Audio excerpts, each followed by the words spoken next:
8 जनवरी को मुख्य चुनाव आयुक्त ने जब यूपी सहित 5 राज्यों में विधानसभा चुनावों का ऐलान किया था तो ये भी साफ कर दिया था कि इस बार का चुनाव प्रचार कुछ हटकर होगा। 15 जनवरी तक रैली, आमसभा, रोड शो और वाहन रैलियों पर पूरी तरह से प्रतिबंध लगा दिया गया था। उम्मीद थी कि 15 जनवरी से चुनाव प्रचार परंपरागत रूप से शुरू हो जाएगा, क्योंकि 14 जनवरी से नामांकन भरने का काम शुरू होना था। नामांकन भरने का काम तो शुरू हो गया, लेकिन प्रचार फिर भी शुरू होता नहीं दिख रहा है। देश में कोरोना संक्रमण के मामले बढ़ते जा रहे हैं। हर नए दिन ये आंकड़े ऊपर की ओर ही जाते दिख रहे हैं। कोरोना के बढ़ते संक्रमण को देखते हुए ही चुनाव आयोग ने 15 जनवरी तक रैली, रोड शो, आम सभा और नुक्कड़ सभाओं पर रोक लगाई थी। आयोग ने कहा था कि 15 जनवरी तक अगर कोरोना का ग्राफ नीचे की ओर मुड़ा, हालात सुधरते हुए दिखाई दिए तो वो प्रचार में कुछ छूट दे सकता है, नहीं तो सिर्फ 5 लोगों के साथ जनसंपर्क अभियान चलाया जा सकता है और प्रचार वर्चुअली मोड में ही किया जा सकेगा। पार्टियों ने इसे लेकर अपनी रणनीति भी तैयार करना शुरू कर दिया है, लेकिन साथ ही परंपरागत प्रचार अभियान की रणनीति भी तैयार की गई। उम्मीद थी कि 15 जनवरी से चुनाव आयोग फिजिकली प्रचार में कुछ राहत देगा,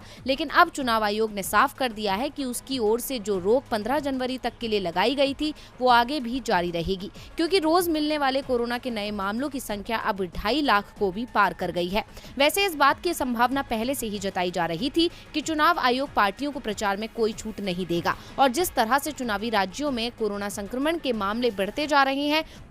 उससे तो ये साफ है कि पहले 2 चरण का चुनाव प्रचार पूरी तरह से वर्चुअल ही रह सकता है। स्वास्थ्य विशेषज्ञ भी दावा कर रहे हैं कि कोरोना की तीसरी लहर का पीक आने में अभी करीब 2 सप्ताह का समय लगेगा, और जब तक कोरोना के केसों में गिरावट शुरू होगी तब तक पहले 2 चरण का प्रचार अभियान समाप्त हो चुका होगा। ऐसे में पार्टियों को अब चुनाव में पूरा फोकस वर्चुअली मोड में ही रखना